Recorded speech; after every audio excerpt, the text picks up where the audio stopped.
On this computer. Voilà, on est parti. Donc on reprend Baruch Hashem la Piska de Enaya dans le Perek Sheni sur Hanouka, Shabbat Kafalev, page 59 dans la Otsaha que j'ai.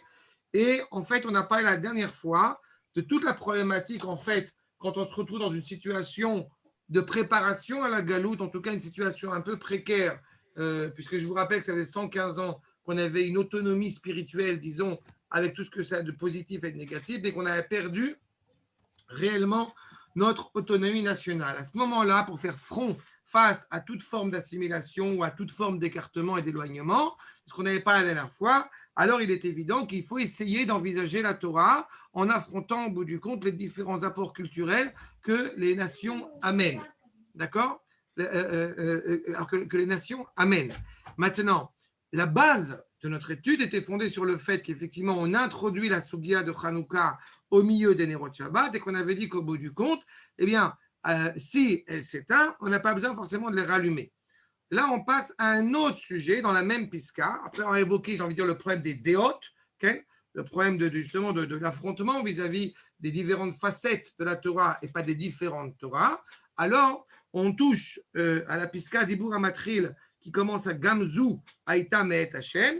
Et là, on touche une autre dimension qui est, au bout du compte, la dimension nationale. Ça veut dire que, je vous réitère, nous avons la présence de ces Kohanim, de ces Hashmonaïm, qui vont s'ingérer dans le combat pour réinstaurer, au bout du compte, l'autorité nationale, tout en sachant pertinemment que cela ne peut être que ponctuel, puisque, encore une fois, Loyasour, Shevet Mi Yehuda, nous savons que l'éternité, encore une fois, de la royauté est réservée aux enfants descendants de Yehuda. Évidemment, on entend les descendants de David, et par conséquent, il y a ici une ambiguïté que nous allons devoir essayer de, encore une fois, de réfléchir à ce que ça implique. Parce que si, encore une fois, les déotes qui sont mélangées à des déotes étrangères, à des idées étrangères, eh bien, peuvent porter préjudice, qu'est-ce qui se passe en ce qui concerne, encore une fois, l'identité nationale quand elle n'est pas motivée justement par la Torah? Voyons ça ensemble. Gamzu Aïta Me'et Hashem.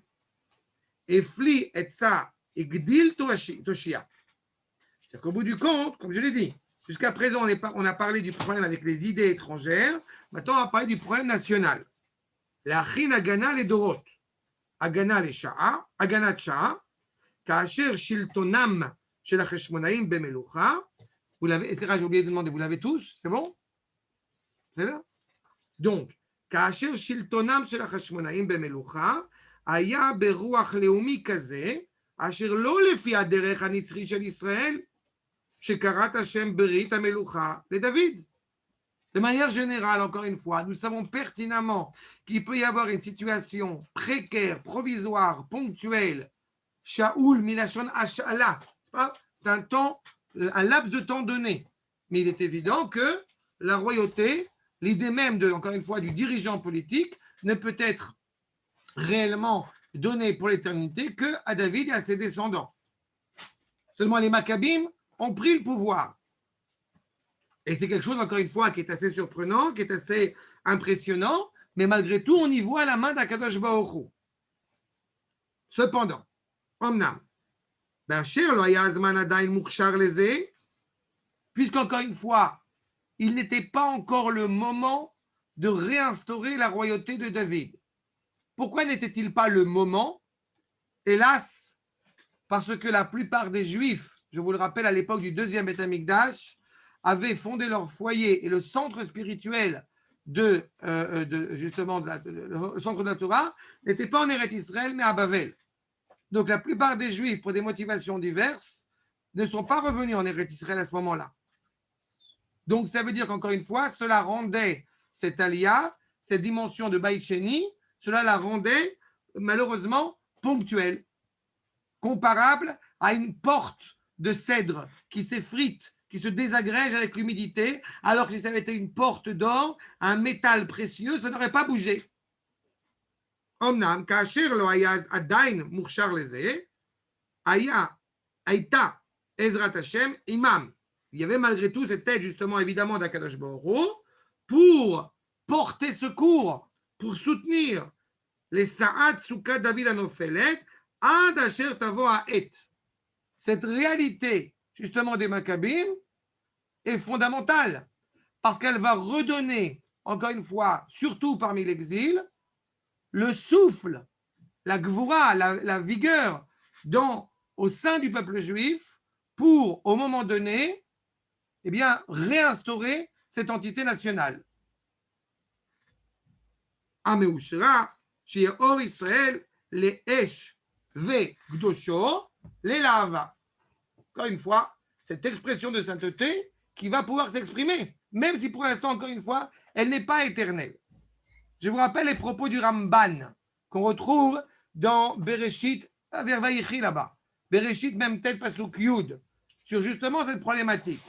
L'erreur des Maccabim a été de prendre la royauté et de ne pas la rendre. S'ils l'avaient rendue au bout du compte, eh bien, ça n'aurait pas eu les implications que ça a eu. Ce qui s'est posé, c'est que, comme ils ont gardé la royauté en eux, eh bien, Hérode est originaire de cette problématique-là. À qui ils auraient dû la rendre? À qui ils auraient dû la rendre? Il aurait fallu reconnaître la ponctualité de cette royauté. C'est-à-dire qu'une fois qu'ils ont réinstauré le Misbéach, qu'ils ont essayé de retrouver l'authenticité du deuxième Beth Amikdash, alors ils disent clairement, nous ne voulons pas la royauté. Et dans ce cas-là, il aurait dû être justement quelqu'un, peut-être, en tous les cas, de la tribu de Yehuda, ou en tout cas quelqu'un d'une autre tribu, pas de la tribu des Kohanim, justement des Lévim, qui s'engage à essayer de mettre en place ce pouvoir.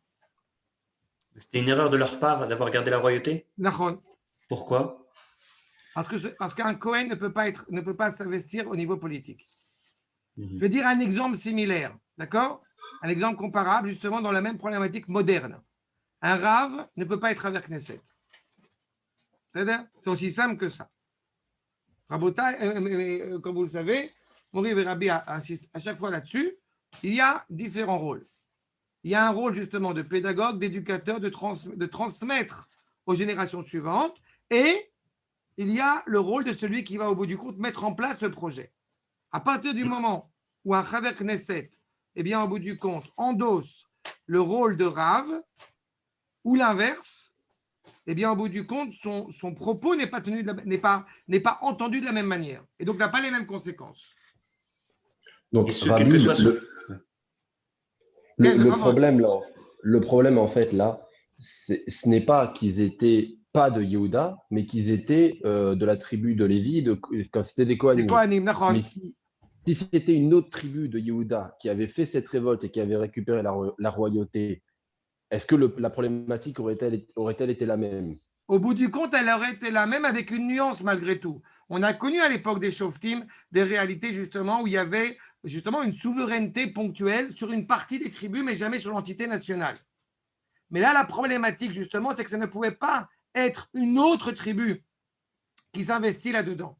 Parce que c'est ce qu'on a un petit peu développé la dernière fois sur le fait que, j'y arrive sur le Mashiach, sur le fait que justement, ce qui était mis ici, malheureusement, en danger, c'est le sens de la Gdusha. Ce n'est pas le fait qu'il y ait des Juifs, hélas, qui s'assimilent. Encore une fois, je parle dans un terme un peu anachronique, mais pour bien comprendre le propos. Ce n'est pas tellement le problème que les Juifs s'assimilent, c'est le problème où, au bout du compte, on fait rentrer un esprit grec dans le Beth Midrash. Et donc, automatiquement, ceux qui endossent ce rôle sacerdotal de la sainteté doivent, pour le bien du peuple tout entier, se révolter contre cet effet. D'accord? C'est ce qui se passe en général. Ce que tu as pu voir à l'époque du Vaudor ou à l'époque des Grecs, justement. Quand ils vont aller à Modi'in, j'ai raconté ça aux enfants, ça les a beaucoup fait rire. Quand à Modi'in, ils demandent au bout du compte à cette famille de Kohanim de faire un sacrifice, de trancher la tête du cochon, du porc, Matityahu a très bien entendu ce qui lui a été demandé. Et il a accompli ce rôle avec dévotion. Il a coupé la tête du porc. Pas du porc. Du porc grec qui est en face de lui. C'est-à-dire, c'est exactement le problème. C'est exactement la problématique. Tu veux faire un truc absolument dramatique, fais-le. Pourquoi est-ce que tu as besoin, au bout du compte, de demander une théouda de cacheroute? D'accord? Donc, au moment où ils ont pris ce pouvoir, c'était fondamental pour se révolter contre, encore une fois, ces réalités totalement grotesques. D'accord? À partir du moment où il y a malheureusement des gens, même au sein de notre peuple, qui font des actes très problématiques, qui, je ne sais pas,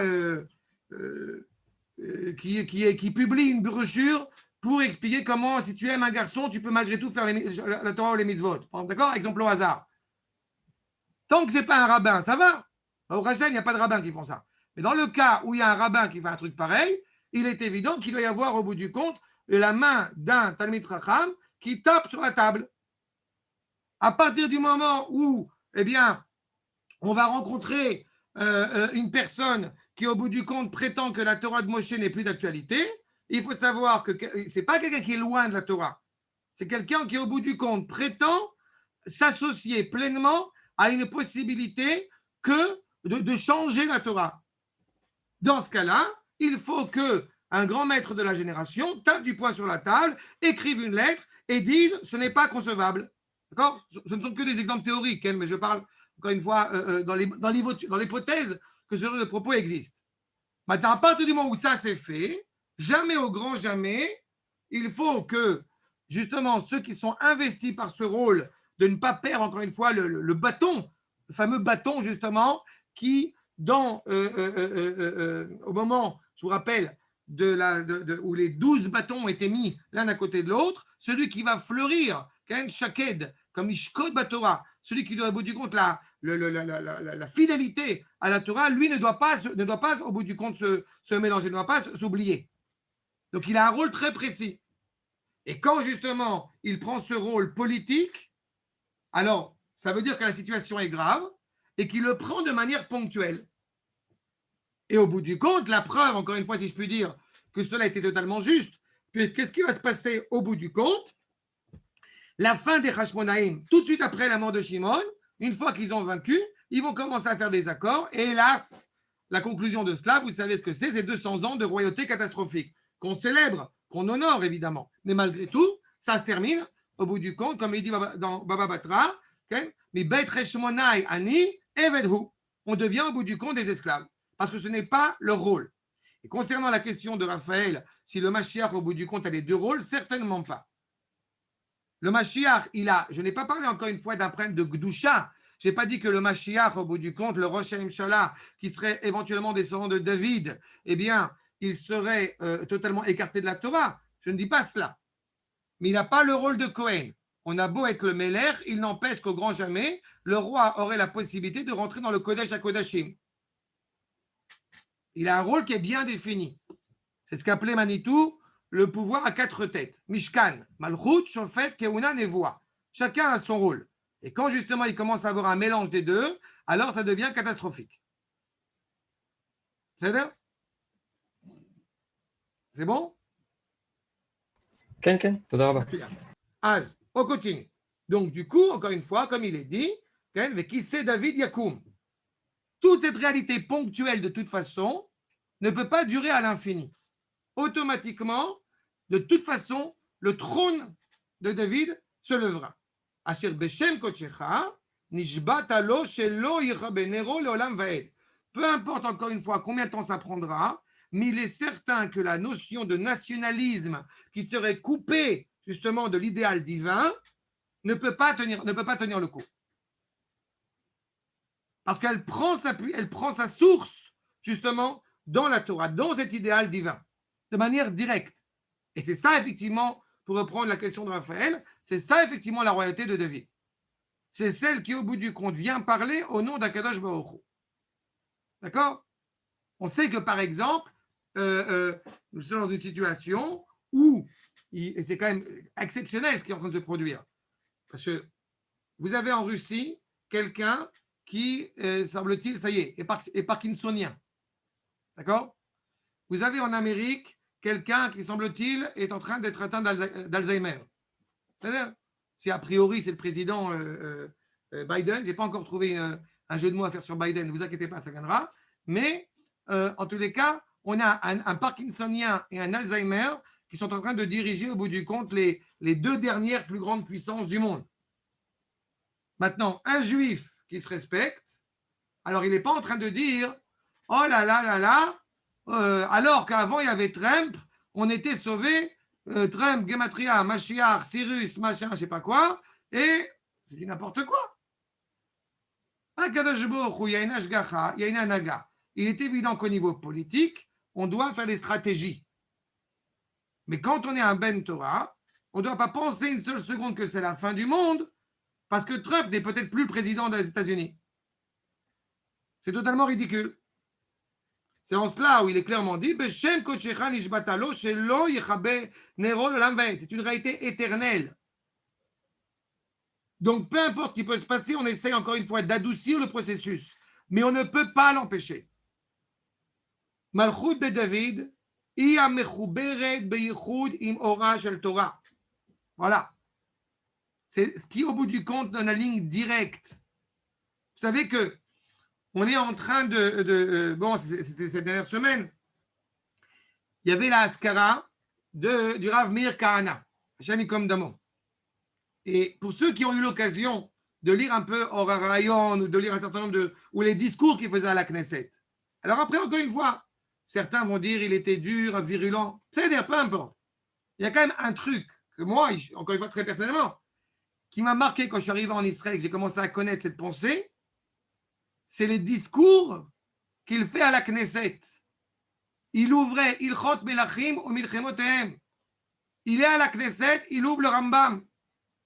Il suffit qu'il y ait un beurre, il suffit qu'il y ait un melon qui ouvre la bouche, toi tu te tais. Voilà, point, sujet, verbe, complément, point final. C'est-à-dire que pour un juif qui arrive en Israël, il a en face de lui, au bout du compte, une reconnaissance de la fierté hébraïque de retour sur sa terre. Après, la difficulté, effectivement, c'est que le peuple n'était pas forcément prêt à entendre ce genre de discours. C'est-à-dire, ça, on peut discuter 3 heures là-dessus. Et sur la véracité du propos, le référent, encore une fois, étant la Torah.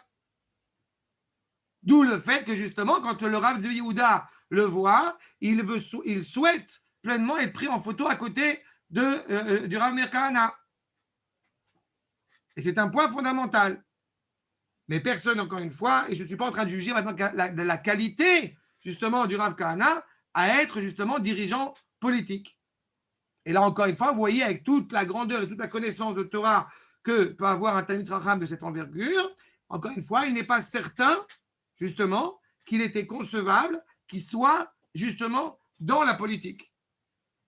Là, ce qui est impressionnant, c'est que David Ameler, là, Rav Kahana, Kvodom Komuna. Mais ce qui est impressionnant, je vous rappelle, c'est que David Ameler, dans cette force, dans cette vision, encore une fois, quitte à être cruelle, c'est comme celui qui se promène, comme j'aime le rappeler, c'est comme celui qui se promène avec la tête de Goliath pendant, n'est-ce pas, dans tout Israël. Il se promène avec la tête. Et c'est la même personne, il ne souffre pas de schizophrénie, c'est la même personne qui écrit les Tehillim avec une telle sensibilité. Ça veut dire que justement, on a affaire, c'est pour ça que le Rav poursuit, Naïm Zemirot Israël, ou Mesim Leilot Kayamim Betorat Hashem. La seule chose, encore une fois, qui l'importe, c'est la parole d'Akadosh, cette intimité. C'est Me'an Nafshi Le'im Kol Chai. Tout son être est consacré à servir à Kadosh Baruch Hu. C'est le même David, encore une fois, qui trouvait impensable qu'il puisse avoir un palais majestueux, okay, et au bout du compte, que le roi, Melech HaMelachim, il est dans une tente. J'ai encore appelé ça aujourd'hui. Le Beth Amikdash, on n'en a pas forcément besoin. Dans une génération, on est exactement à l'inverse. Et quand il y a justement la Torah, l'Uchot, le lien avec Akadosh Baruch Hu, cela est impensable de ne pas vouloir, encore une fois, retrouver avec force, justement, ce lien intrinsèque avec Akadosh Baruch Hu. D'autant qu'à ce moment-là, justement, il n'y a malheureusement plus de névoie. À l'époque du deuxième Beth Amikdash, l'Espagne, il n'y a plus de névoie. La névoie s'est arrêtée. Donc, on est déjà dans une situation compliquée. Et malgré tout, il y a une volonté d'essayer de retrouver, de ne pas perdre de vue ce lien avec Akadosh Baruch Hu. עכשיו, בתורת השם, ואם זה מלא עוז וגבורה, ועושה חיל וחוזק במלאכה. Bon, toutes les qualités, encore une fois, qu'on a parlé, qu'on vient d'évoquer à peine sur David Amelech. D'un côté, il est profondément inscrit, bercé, éveillé par la Torah Hashem. Et d'un autre côté, ve'im ze, il est malé oz ve'gvura. Comme je dis, la tête. Il se bat. Quand il voit l'autre qui est en train de parler, la seule chose, la première chose qui l'ennuie, c'est qui ce goy qui ose dire du mal d'Am Israël, qui ose parler d'Am Israël. C'est tout. Oz ve'gvura. Ve'ose chayil ve'chozek b'mlacha. Et par là même, il renforce le peuple, pas seulement au niveau de la sécurité, mais au niveau aussi de la dimension économique. Les deux notions fondamentales qu'un dirigeant politique a sur sa tête. N'est-ce pas? Je rappelle toujours, peut-être certains d'entre vous m'ont déjà entendu l'évoquer, il y a quelques années, il y avait un premier ministre un premier ministre en Israël, dont je tairai le nom, évidemment, pour ne pas dire du mal d'Ehud Olmert, et il avait dit que je ne peux pas, en plein milieu des bombes qui tombent sur Sderot, il dit, je ne peux pas assurer la sécurité des habitants de Sderot. Il dit ça à la radio. Déjà, il le dit, c'est scandaleux. C'est ça. Réponse, casse-toi. Si tu ne peux pas assurer au bout du compte la sécurité des habitants de l'État d'Israël, va cacher. Comme dit l'expression, va chez ta mère. C'est aussi simple que ça. C'est l'exigence. À Or Aleoumi à Israël. Maintenant, je parle dans un autre propos. Quand on a des gens qui sont profondément, et c'est toute leur noblesse, profondément investis dans l'amour, encore une fois, de la nation, dans l'amour de la terre, dans l'amour de la terre. D'un point de vue idéal, il est évident que, comme on l'a vu, cette identité nationale est intimement reliée à la Torah. Mais quand on est à l'époque du deuxième Beth Amikdash, ce n'est plus le cas. Et donc, il y a une vraie problématique. האור הלאומי הישראלי, הנובע מאורה של תורה, אותם הכוחות המתיילדים על פיהו, באומה אינם דומים לאותם הכוחות המתיילדים על פי הגיונות הבאים מן החוץ. C'est le premier postulat.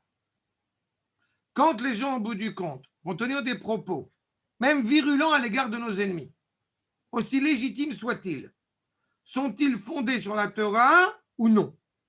S'ils ne sont pas fondés sur la Torah, mais qu'ils sont fondés au bout du compte sur un réveil national qu'on peut entendre parmi toutes les nations du monde, cela n'aura pas le même impact et la même application. Par exemple, il est très important que Jérusalem soit notre capitale. Pourquoi? Parce que c'est une ville qui, historiquement parlant, a marqué notre identité. Donc en fait, tu es en train de dire Jérusalem, c'est très important, Eretz Israël, c'est très important, parce que dans le passé, j'ai mon arrière-arrière-grand-père qui a marché dessus. Dans ce cas-là, il est tout aussi légitime que la France, eh bien, réexige de nouveau l'Alsace et la Lorraine, que les Indiens récupèrent leurs terres et je ne sais quoi d'autre. Parce qu'encore une fois, c'est motivé par une sorte de lien historique, culturel et pas autre chose. Alors que notre lien à Eretz Israël n'est pas un lien folklorique, archaïque. Notre lien à Kadosh Baruch Hu, à la Torah, n'est pas un lien justement qui ressemblerait à un musée, n'est pas dans le shtetl. Non, notre lien, c'est d'abord et avant tout un lien vivant. On ne dit pas, quand on fait la tefila, Elohe Avrutenu et Elohenu. On dit d'abord Elohenu, ve Elohe Avotenu. Ah, c'est justement cette dimension nationale, cet éveil national, quand il provient de dehors, il a une autre, encore une fois, une autre couleur, si je puis dire. שהם אינם נאחזים יפה באור תורה והאור מסכסכת בהם. Pour l'instant, encore une fois, je vous répète que l'objectif, je répète, c'est d'arriver au petit lot, au fiche, au tige, je ne sais pas comment ça, et l'huile et la flamme qui en sort. Vous pourriez vous dire encore une fois, ok, mais c'est quoi le rapport avec Hanouka? Bon, on comprend politiquement, idéologiquement, c'est quoi le rapport avec Hanouka? Mais on part de cela. Aval, Amidot, Akochot, Ve'amasi. Je vous rappelle que vous avez, au bout du compte, quelque chose qui est très important. Quand on parle de Déot, de Midot et de Kochot, de Maasim, on parle en fait de la tige, la flamme, c'est pas la flamme, comment on appelle ça en français? Mèche. La mèche, merci. La mèche, et il y a l'huile. On est dans une réalité où, au bout du compte, on avait expliqué qu'en pensée, on va essayer d'utiliser, si cela est nécessaire, des pensées qui viennent d'ailleurs pour renforcer les Juifs vers leur identité. Dans la même optique, il y a un nationalisme, il y a un sionisme qui n'est pas fondé, qui n'est pas bercé par la Torah. On n'est pas en train, au bout du compte, de réduire à néant cette idée nationaliste. On ne va pas dire on est anti-sioniste parce que ce sionisme ne vient pas de la bonne source, ne vient pas justement au nom de la Torah. Mais le problème, ce n'est pas le sionisme en tant que tel. Le problème, ça va être la couleur qu'on va donner à ce sionisme. On va y revenir. Mais il nous dit clairement que justement, ce nationalisme n'est pas attaché au chez, comme Yaakov ochez le talon de Esav, elle n'est pas attachée à la lumière de la Torah, et donc ça crée encore une fois des problèmes au niveau des vertus, au niveau des pensées, au niveau des comportements et au niveau des actes. Abaim alpi ashpa'a ashlema sheta'amod le'ad olam. À la différence, encore une fois, que quand on a un sionisme, justement, qui est énoncé, qui est bercé par la Torah, alors celui-ci est éternel. Il ne bouge pas. Si on est au bout du compte dans une idée politique, alors les partis se changent, s'interchangent, disparaissent, et voilà. Et à la rigueur, certains vont dire, mais tu appartiens à quel mouvement? Comme si au bout du compte, on appartient à un mouvement politique. Réponse, on appartient à Am Israël, Torah d'Israël, Eret Israël. Mais tout le monde pense comme ça. Metsuyan, donc on n'appartient à aucun mouvement. On appartient, on est moshéiste. On est moshéiste, abrahamiste, yitzhakiste, voilà. Et évidemment, cookiste. On est tout. Non, Hein? on n'est pas ziniste. Non, mais ça, c'est comment dire, c'est partie des 7 choses qui ont précédé la création du monde. C'est la première, non, de ces 7 choses-là, c'est la première, non? Ça y est, Nathan. Je vous rappelle que ceux qui ont eu l'occasion de lire un peu Juif et de se faire un petit Onek Shabbat sympathique, il y avait une interview avec le Rosh Yeshiva. Si vous ne l'avez pas, je vous envoie par le. Ouais, je l'ai lu, ouais. D'accord? Voilà, ça fait 10 plaisir. choses que vous saviez pas, 10 choses que vous ne saviez pas sur le Rav Zini. Moi, je pensais qu'ils allaient C'est 10 choses en noir de karaté. Ils n'ont pas mis la ceinture noire de karaté. Mais Rav, c'est 10 choses qu'on savait on le savait depuis 15 ans. Toutes ces choses-là, on le savait déjà. C'est Naron. Non, moi, j'ai eu des Qu'il est monté il y a 50 ans d'Eretz Israël. Ils n'ont pas suffisamment insisté sur la ville de Tiaret en Algérie. C'est ça qui m'a fait beaucoup de peine. Ça m'a gêné terriblement. J'aurais voulu qu'ils insistent sur la grandeur de Tiaret. Bref. C'est pas grave, c'est la galoute. Et encore, c'est la galoute, mais c'est pas la Tunisie. Encore, si vous m'aviez dit la Tunisie, là, oui, mais c'est pas. Mais Rolofel, vous voyez qu'encore une fois, il y a clairement un problème, justement, parce qu'elles ne puissent pas leur tour dans la Torah. Chez Kol Adeot, Amidot, Ve'akochot HaKlaliyim, chez Be'uma, Yunov'im, Rak, Mibe'era shel Torah. D'accord? La Torah étant, encore une fois, je répète, la source de cette identité nationale. Et là, encore une fois, le problème qu'on a, c'est quand on parle comme ça, les gens vont dire Ah, donc, et je ne dis pas ça avec mépris, mais je veux juste, pour sociologiquement parlant, bien expliquer mon propos. Les gens vont dire, c'est un discours haredi. On est sorti d'Égypte pour recevoir la Torah. C'est pas vrai. On est sorti d'Égypte pour entrer en Eretz Israël, tel que c'est annoncé par nos pères. Mais de transformer au bout du compte une idée de Torah sans Eretz Israël est absolument inconcevable. Et on en est là aujourd'hui. Ça veut dire qu'on va se demander, pendant 2000 ans, on va appeler Hanouka une fête spirituelle. Et alors, arrivent les sionistes, ils vont mettre en évidence la dimension sioniste, nationaliste de Hanouka. Et alors, quand on va devoir au bout du compte trancher, on va dire c'est une fête nationale, ce n'est pas une fête spirituelle. Mais à la vérité, j'ai envie de dire Hanouka est totalement une fête spirituelle.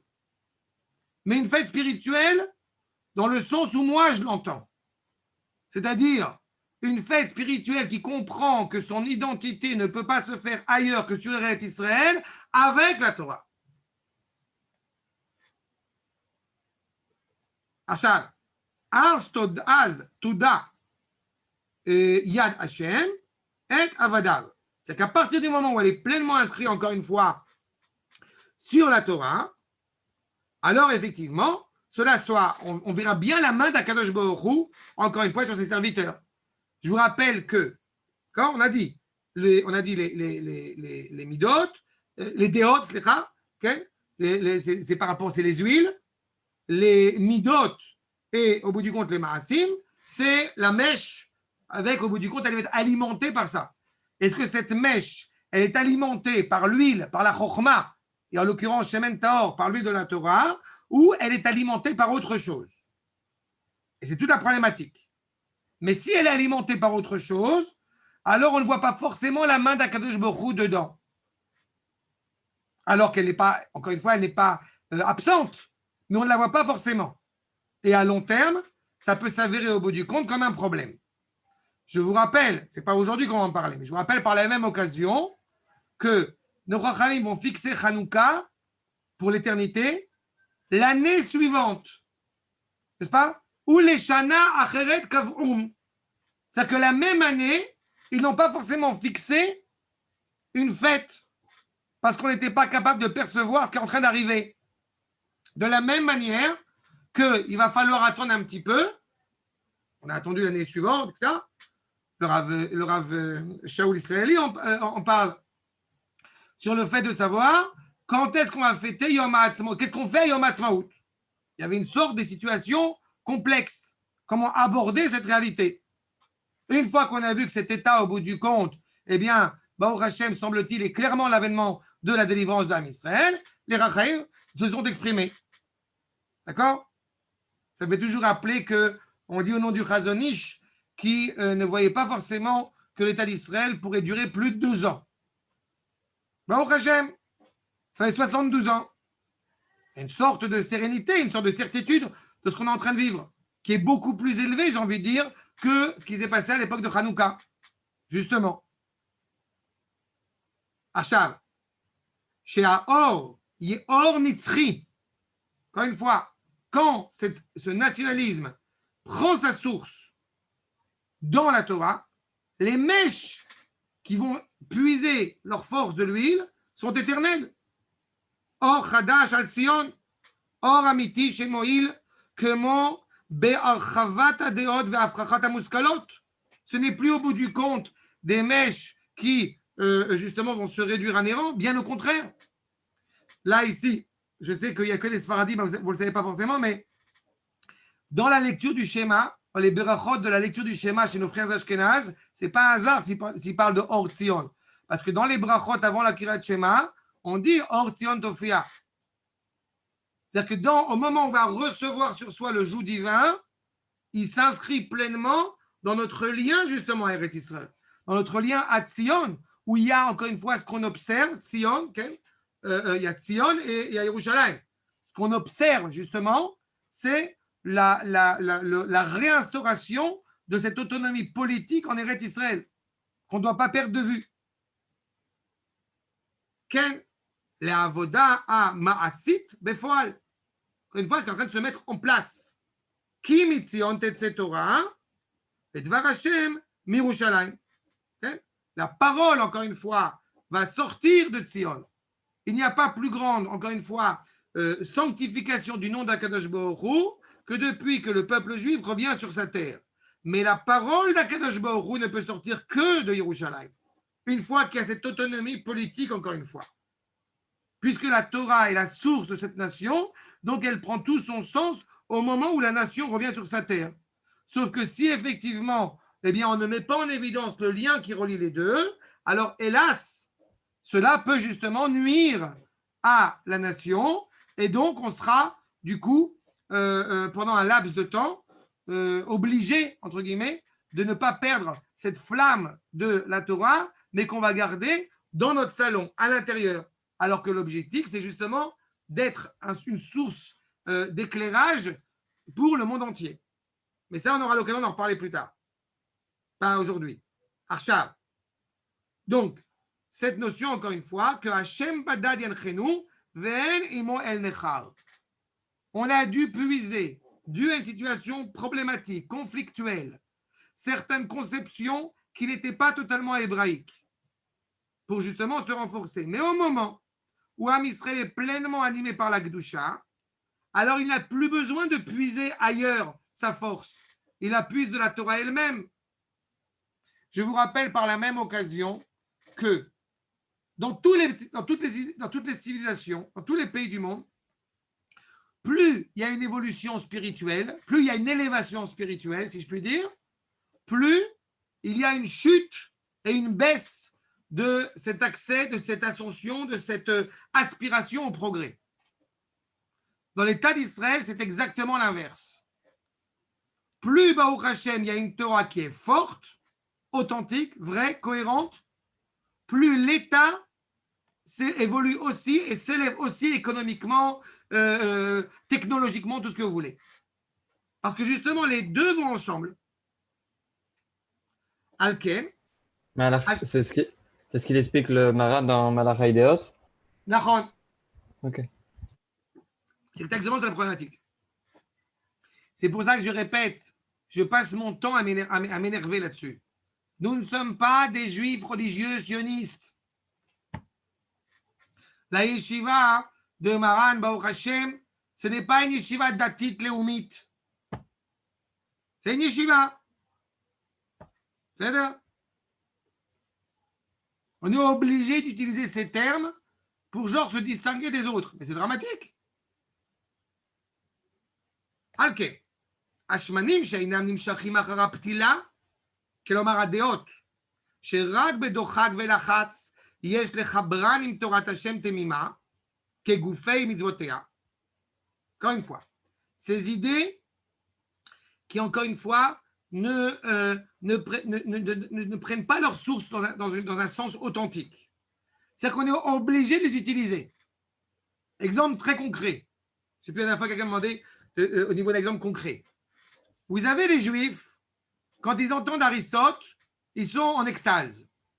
C'est-à-dire, que fait le Rambam? Il écrit Moreh Nevuchim. C'est-à-dire, on a des Juifs, à l'époque de la Renaissance, ils entendent Platon, enfin, ils lisent Platon, oh, c'est exceptionnel. C'est-à-dire, qu'est-ce qu'il fait le Maharal? Il écrit Tiferet Israël. C'est-à-dire, on arrive à Freud et tous ses copains, le Nefesh. Mais Tsuyan, on a la Chassidut qui commence. À chaque génération, vous avez au bout du compte des Talmidei Chachamim qui vont expliquer des choses fondamentales pour ceux qui, encore une fois, hélas, sont férus, effrayants et faibles dans leur manière d'aborder les choses. Il n'y a pas si longtemps que ça, j'avais rappelé le fait que quand on a le problème de Maaseh Bereshit, alors vous avez des écoles de pensée qui vont expliquer que tu comprends 6 jours, c'est en fait 6 fois 1000 parce que Yom Echad Ben Echad Kelef Machin Etmol, et au bout du compte, en fait, tu arrives à la même conclusion. Ah, grâce à Dieu, le Seigneur soit loué, nous avons sauvé la Torah. La science, eh bien, au bout du compte, n'a pas fait perdre la Torah. Ils sont des abrutis. Ils n'ont rien compris. C'est pas? Il semble qu'il y a un grand Talmid Chacham qui a dit qu'on a un vrai problème en Israël. Il y a ceux qui sont bourrim en science, il y a ceux qui sont bourrim en Torah, et il y a ceux qui sont bourrim dans les deux. C'est-à-dire, Et semble-t-il, c'est le cas le plus fréquent. Je cite à peu près, mot pour mot, les propos de Mori Rabbi. Mais c'est exactement la problématique. Iné Vakasha. Quand ces huiles, au bout du compte, ne sont pas habilitées pour amener le juif à son authenticité hébraïque, okay? On n'a pas le choix.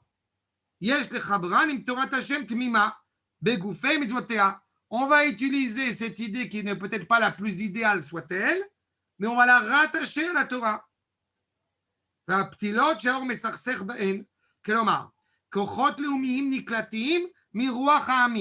L'exemple du rapport à la nation.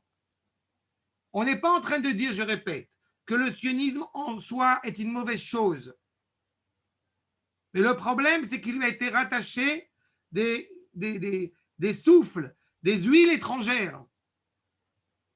Vous savez que le Moufti de Jérusalem, il marche chez moi, à l'époque, il est allé rencontrer le Rav Sonnenfeld, qui était connu, avec tout le respect qu'il avait pour le Rav Kook, mais qui était connu pour avoir des idées qui n'étaient pas forcément en accord avec le Rav Kook. Et le Moufti lui dit, écoute, tous les deux, on est contre le sionisme. Alors viens, on s'associe. D'accord ? Il faut vraiment être un arabe aussi crétin que ça pour penser une seule seconde que le Rav Sonnenfeld, il va s'associer avec un truc pareil. Bon, peu importe. Le Rav Sonnenfeld, il lui a répondu comme cela. On ne peut pas s'associer. Toi, tu es contre la dimension juive du sionisme. Moi, je suis contre la dimension goy du sionisme. C'est exactement la problématique que soulève le Rav ici. Donc, le Rav Sonnenfeld s'insurge contre ça. Le Rav, qu'est-ce qu'il fera ? Il essaiera effectivement de façonner ce mouvement d'Egel Yerushalayim pour, aux côtés de Tzion, façonner justement le souffle d'où va prendre sa source l'authentique sionisme.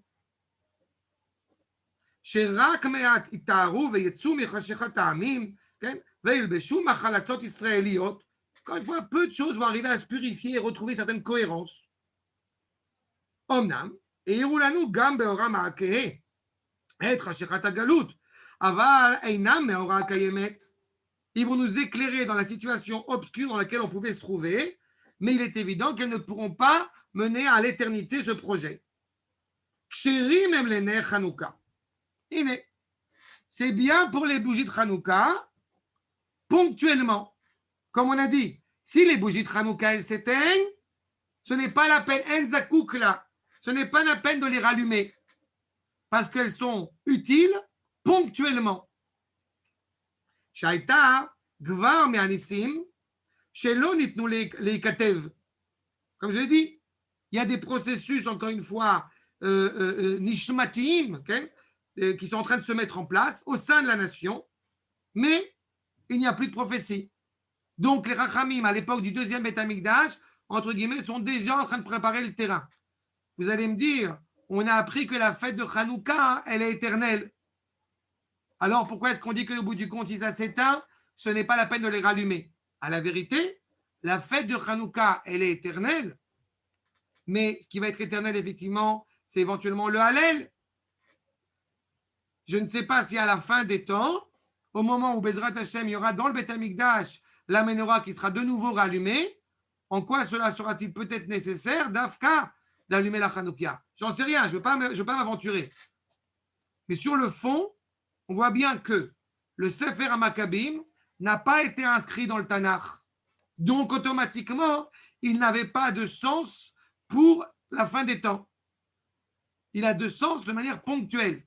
Il y a de très belles choses dans Sefer HaMakkabim. Il y a aussi l'échec, évidemment, de la fin. Mais il n'empêche qu'il n'est pas considéré, à la différence de la Megillat Esther, comme étant un ouvrage qui doit être inscrit pour l'éternité. Donc, il est ponctuel. Donc, il faut être conscient de cela. À chaque fois qu'on va utiliser, au bout du compte, toute réalité étrangère, toute culture étrangère, Dieu sait combien elle peut être utile. Il n'empêche qu'elle ne peut pas, encore une fois, nous sembler comme étant cuisante et comme étant aussi importante que la force des Rachamim. Je vais vous dire, j'ouvre une petite parenthèse. On m'a envoyé vendredi, peu importe qui, je ne vais pas la peine de dire le nom, on m'a envoyé le Dvar Torah de quelqu'un qui a enregistré apparemment sur la Akedat Yitzhak. un francophone, quelqu'un qui apparemment fait beaucoup de, tant mieux, Baruch Hashem, fait beaucoup de bien pour essayer de rapprocher les Juifs dans le Ham Israël, et a fait un Dvar Torah qui m'a profondément gêné. Et une des choses qui m'a gêné terriblement, c'est que pour les 4-5 minutes, je ne sais pas combien qu'il a fait un Dvar Torah, où il parle de la Akedat Yitzhak. D'abord, il y a un truc qui m'a gêné, c'est qu'effectivement, il a mis le côté un peu dramatique et tragique, comme si Abraham, au bout du compte, était en détresse totalement devant le décret divin d'aller faire monter son fils pour la ligature. Donc déjà, ça m'a saoulé parce que c'est contradictoire avec tous les propos des Chachem et du Midrash, mais ça encore, c'est rien. Ce qui m'a saoulé profondément, c'est que dans ce Dvar Torah, il va citer Rembrandt, il va citer, je vous dis les sources qu'il y avait, les seules sources qu'il y avait qui étaient évoquées. Il va citer Rembrandt, il va citer John Lennon, il va citer Kierkegaard et Rabbi Menachem Mendel Mikotsk pour une phrase. Mais vous vous rendez compte ce qu'on est en train de faire? Là, on n'est plus au bout du compte en train d'essayer encore une fois, de mettre le pied, encore une fois, sur le sens même de la Torah et y adjoindre d'autres idées. On est en train, au bout du compte, de parler de la culture universelle générale humaine et de voir au bout du compte, est-ce que nous aussi, on peut y participer? Et c'est exactement l'abject, c'est exactement l'inverse. Le Rambam n'a jamais eu le moindre doute, encore une fois, sur la valeur et la véracité de la Torah. Le Rambam n'est pas un élève aristotélicien. Le Rambam, c'est d'abord Rabbi Moshe ben Maimon.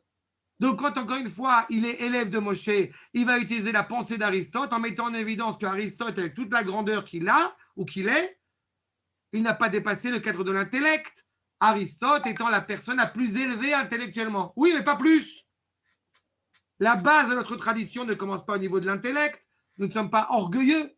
La base de notre tradition commence dans ce rapport intime avec Akadosh Baruch Hu. Donc, quand il y a une luminosité qui doit être diffusée de manière pas aussi éclatante parce qu'il n'y a plus de névoie, donc elle se sert encore une fois des forces étrangères, ce n'est pas un problème. Mais tant que c'est reconnu comme étant des forces étrangères et pas autre chose que ça.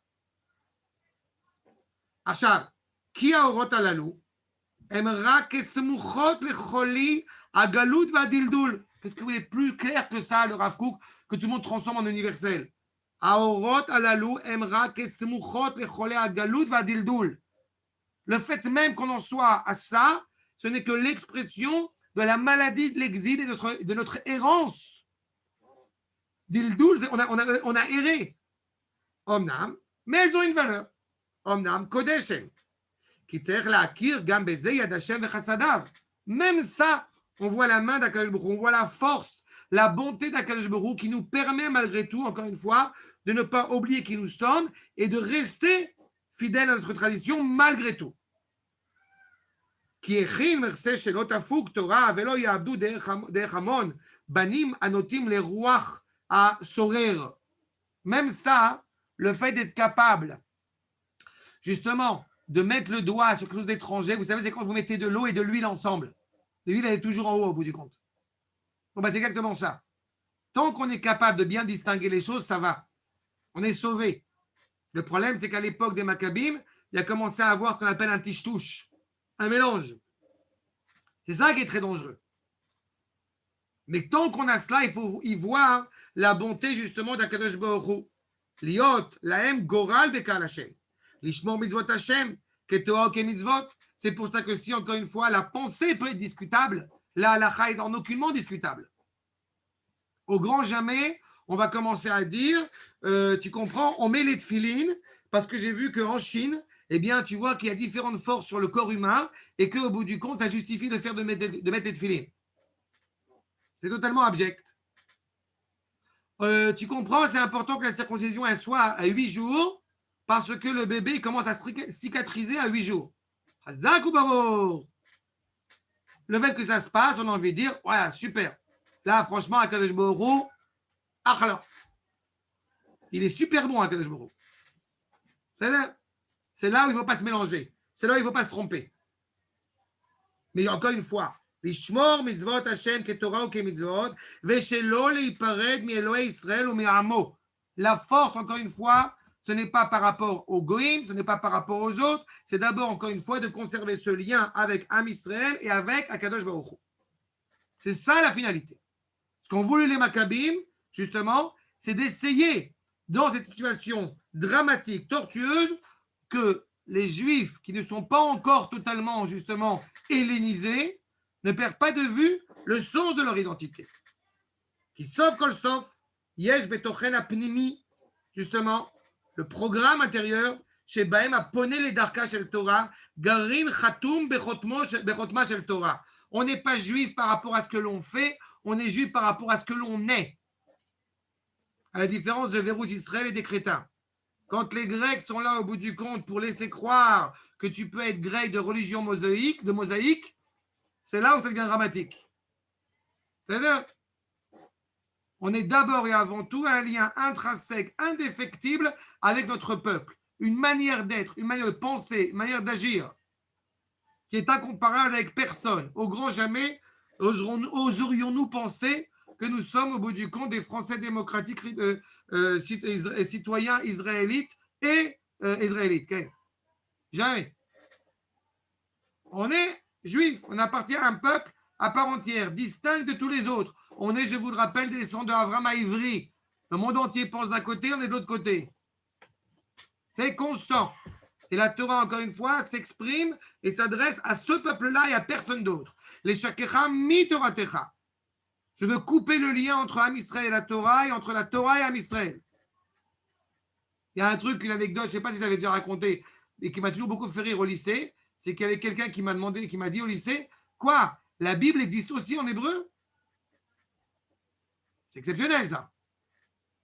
Exactement. Parce qu'il ne faut pas oublier qu'après Hanouka, on a encore le temps. Mais après Hanouka, vous avez le dit Tevet. Soudain, la Torah... Hein? Vous êtes tombé sur un champion, là, qui vous a dit ça. C'est un champion. François Pignon, champion du monde. Regarde ça. On est exactement dans cette problématique-là. La traduction de la Torah en grec, la Septante, a donné lieu aux gens à croire qu'au bout du compte, eh bien, cette parole était un texte qui était effectivement offert à tout le monde. C'est pas vrai. Et ce lien intrinsèque, Grin Khatoum Bechot Shel Kohen Gadol, c'est exactement cette fiole d'huile, n'est-ce pas, que, encore une fois, malgré le contrôle des Goïm sur la vie, sur la culture d'Israël à ce moment-là, rien ne peut atteindre cette fiole d'huile cachée. Et là, encore une fois, vous êtes conscient que, d'un point de vue de la halacha, puisque l'impureté a été autorisée, nous rappelle le Rambam, pour le Tzibour, donc, encore une fois, il y a un message, j'ai envie de dire subliminal, qui est très important. Quand on a trouvé par miracle cette fiole d'huile, c'est mettre en évidence au bout du compte qu'il y a une identité hébraïque qui est inaltérable. C'est ça, Chotmo shel Torah, Chotma shel Torah, dirtiv ba emet, par shemen chatum bechotmo shel Kohen Gadol. Aval, המתפרש ומתרחב לאורות המתחדשים בגלות בהתערבות בין העמים. Encore une fois, cela peut justement se développer, s'exprimer, se renouveler, même en exil, au milieu des nations. Ça a quand même été une grande zone d'espoir pour nous à travers les générations. On n'arrête pas d'allumer la Hanoukia, le Rav en parle un peu plus tard. On n'arrête pas d'allumer ce qu'on appelle la Hanoukia. C'est que c'est une invention tardive, le terme de Hanoukia. C'est il y a 2 siècles à peu près. Et peu importe. On n'arrête pas d'allumer la Hanoukia dans le salon, au moment où le monde entier n'est plus prêt à, au bout du compte, être éclairé par cette lumière. On éclaire au moins Anshe Beitenu. C'est exactement cela. Hema, af, beaskamatam, et la Torah, orot shel shah. Même dans le cas où ces nations, où ce rapport à ces nations accepterait éventuellement, encore une fois, ce dialogue, il n'empêche que ça reste ponctuel. Et la preuve, c'est que justement, si ces lumières se sont éteintes, Sheim Kapta, Eino Zakukla, toutes les nations qui ont traversé à travers l'histoire, au bout du compte, eh bien, même si certaines nations actuelles voudraient retrouver la nostalgie du passé, non, elles ont été relevantiotes, elles ont été nécessaires à un moment donné dans leur histoire, elles ont accompli leur rôle, c'est fini. Eino Zakukla. Ve'af imut amu be'izemesher zman, si elles ont encore une fois convenu pendant un laps de temps pour justement permettre à la Torah de continuer à évoluer dans cette situation précaire et complexe, et la Torah bemizotea, lo ne'esu me'olam mikarea. Jamais, au grand jamais, la Torah, au bout du compte, soudain, opère une interchangeabilité avec une autre culture, quelle qu'elle soit. Jamais. Elle ne perd pas, encore une fois, le sens exact de ce qu'elle est. C'est pour ça, on va nous terminer le Rav sur ce point. Va sur l'ishtamesh leora. Quand on dit anerot alalou kodesh em, ve'elanu reshut l'ishtamesh bahem, elalirotam bilvad. Juste pour les voir. La Torah n'est jamais un moyen de. La lumière divine, la Torah en tant que telle, elle est telle qu'elle est. Le fait qu'effectivement la Torah permette au monde d'aller mieux, le sens premier et profond de la Torah, c'est d'être une source d'éclairage. De la même manière qu'en allumant la Hanoukia qui nous rapproche de la Menorah dans le Beth Amikdash, dans le Echal, il y a au bout du compte des fenêtres qui sont plus étroites vers l'intérieur que vers l'extérieur. Pourquoi ? Parce que l'objectif, encore une fois, c'est d'amenuire la lumière qui provient de l'extérieur et d'éclairer le monde vers l'extérieur. C'est exactement la problématique.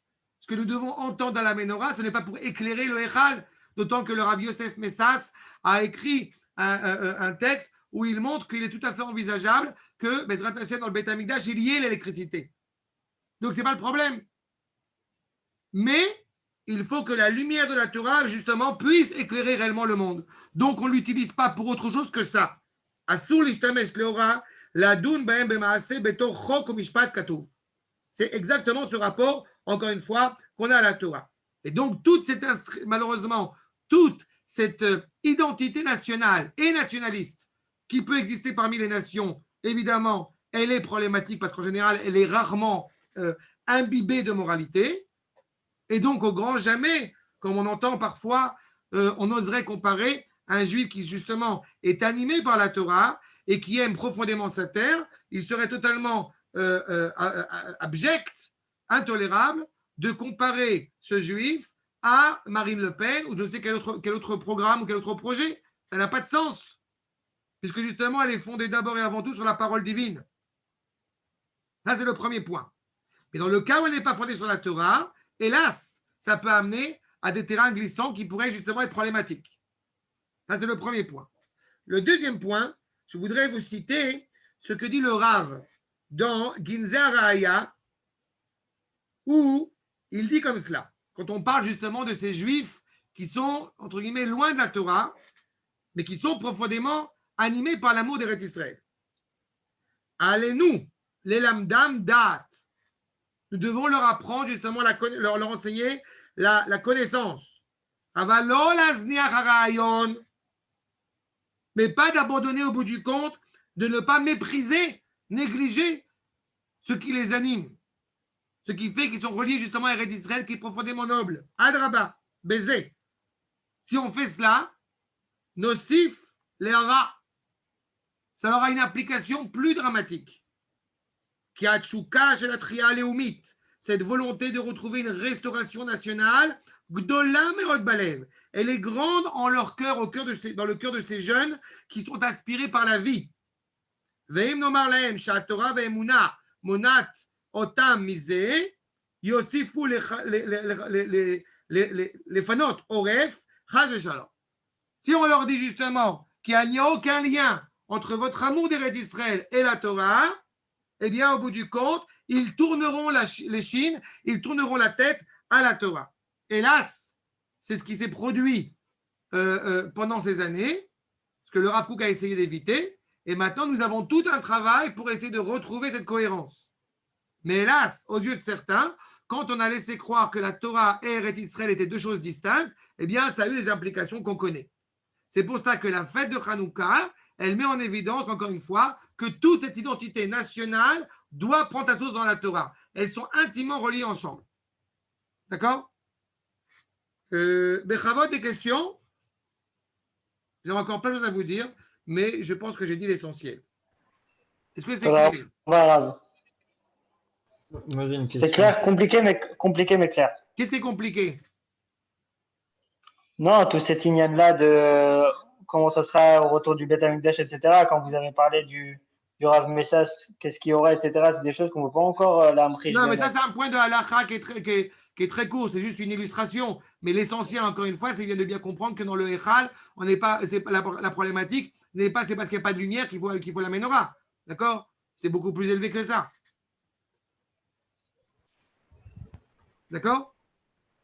C'est ça l'essentiel. Le fait de l'électricité, c'est ces discussions entre les Rachamim, en son temps, ça se fera. Mais c'est juste pour montrer encore une fois la précision du propos que, encore une fois, je répète, la menorah est là pour être la source de la Torah. C'est la Chokhmah. Okay? La menorah est tournée vers le sud et le Shulchan est tourné vers le nord. Puisque la Rotse, l'Arkim Yadrim, la Rotse, l'Ashir Yatspin. Donc la Chokhmah est intimement reliée à la menorah. C'est l'expression de la menorah. Et le Shulchan, c'est le pain. Quand il y a du pain sur la table, c'est-à-dire qu'il y a la bracha. C'est l'économie. Et il faut ces deux dimensions-là, la Chokhmah et la Kalkala. Ken Raphaël. Ken, le Rav a fait un parallèle concernant la réaction des rabbanim par rapport à chaque Freud, après chacun, Aristote, Platon. Est-ce que toute cette réaction en galoute, est-ce que c'est un avantage de la galoute, si on peut dire ça comme ça, c'était un des buts de la galoute. Shtaim, est-ce que tous ces birurim concernant la Torah, si c'est Nefesh Hachaim, Tiferet Israël, n'auraient pas pu être faits en Israël? Écoute, la problématique, c'est le peuple. Je pense que ça peut être un avantage qu'il y ait un dialogue. Mais en exil, c'est rare qu'il y ait eu un dialogue, j'ai envie de dire, face à face. Ça a souvent été un dialogue, au bout du compte, qui a été imposé ou au rabbanim ou au peuple juif. Et c'est ça qui est très problématique. Je crois qu'un des exemples, une des anecdotes les modernes, célèbres sur ce point, ça a été quand le Rav Shari Shuva Cohen a rencontré le pape. C'est-à-dire, le Rav Shari Shuva avait une kippa noire à la base, une kippa noire et un chapeau. Et quand il a rencontré le pape, il avait une kippa blanche. C'est que le Rav Shushna aussi, on a raconté. D'accord. Le Rav Shushna, qu'on lui a dit de venir tout en noir, et lui, il est venu, Dafka, il est venu habillé en blanc. D'accord. Il y a eu une histoire avec le Rav Amar Shalita, que l'autre, il est arrivé avec sa grosse croix et que ça posait problème. Alors, qu'est-ce qu'il a fait le Rav Amar? Il avait pareil un truc avec un gros Sefer Torah, avec une grosse Torah sur lui. C'est un peu ça, si tu veux. Ça a été imposé. S'il y avait un dialogue au bout du compte et une compréhension de la part des nations, encore une fois, la centralité d'Israël, tel que ça a été assez rarement, mais à l'époque de Shlomo, alors justement, ça aurait été discutable. Mais la réalité, en tous les cas, on va toujours y trouver un intérêt, puisqu'encore une fois, la main d'Akadosh Baruch Hu est toujours présente. Bon gré, malgré, elle est toujours présente. Ça n'aurait pas pu être fait en Israël, tout ça? Tous ces birourim, toute notre séfria. J'aimerais te dire que oui. Ah oui, non. Il est clair que ce n'est pas seulement ponctuel. Il est clair que tu ne prends pas le Maharal en te disant, au bout du compte, c'était d'actualité jadis, mais que ce n'est plus d'actualité. Certainement pas. Bon. Mais par contre, le lieu de rencontre a commencé comme ça. Il semble que le Ham Israël en ait eu besoin. Parce qu'encore une fois, la réalité fait qu'on en a eu besoin. Maintenant, encore une fois, ça montre bien la grandeur de nos Chachamim qui ont su, encore une fois, continuer à éduquer le peuple. Mais il est évident qu'on ne peut pas, moi j'ai souvent tendance à dire, qu'on ne peut pas réellement étudier un Talmid Chacham sans connaître au bout du compte le bagage et l'environnement qui est autour. Parce que ça aussi a une implication sur la compréhension. Mais on peut pas dire que quand même c'est un avantage de la galoute, qu'on a gagné quelque chose à la galoute. Je pense que, encore une fois, tu sais, c'est comme le fameux guerrier Zeracha Beres Lolahen. On aurait pu éviter de sortir en Égypte. Le Rav Shira Kadosh en parle aussi. On aurait pu être justement guerre, donc pas résident fixe, ici en Eretz Israël.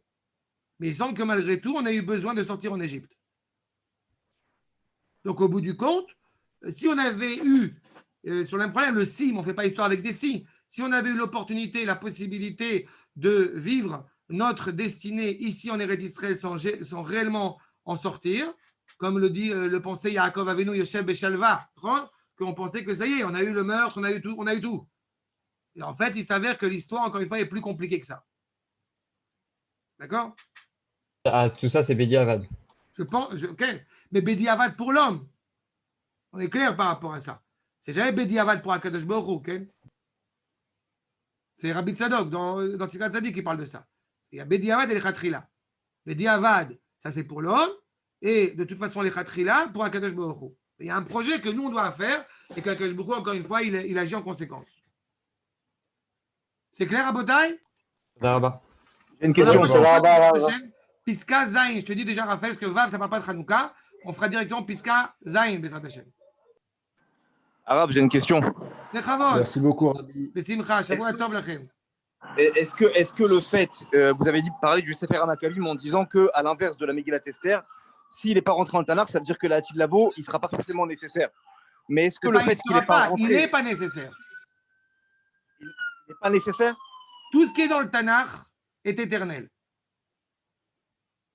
Tout ce que les Chachamim ont fixé, inscrit dans le Tanakh, n'a de sens que parce que justement, il est encore en vigueur jusqu'à la fin des temps. Si le Sefer HaMakkabim n'a pas été inscrit, les fameux Sfarim Chitzonim, c'est parce qu'ils ne sont pas d'actualité pour la fin des temps. Parce que moi, je pensais que c'était dû à la même réaction par rapport à Yom Ha'atzmaut, qu'ils n'ont pas voulu le rentrer dans le Tanakh parce qu'à l'époque, ils ne l'ont pas reconnu. Yom Ha'atzmaut est déjà évoqué dans le traité de Sanhedrin. C'est pas écrit Yom Ha'atzmaut, mais c'est écrit clairement le retour, encore une fois, du peuple juif sur sa terre. Yom Ha'atzmaut n'est pas une invention. C'est ça? D'accord. Ok, d'accord. Moi, j'ai une question qui n'est pas directement liée au sujet du cours, mais c'est lié à quelque chose que vous avez évoqué quand vous avez parlé de la Torah et de la science, sur les 6 jours de la création, 1000 ans, etc.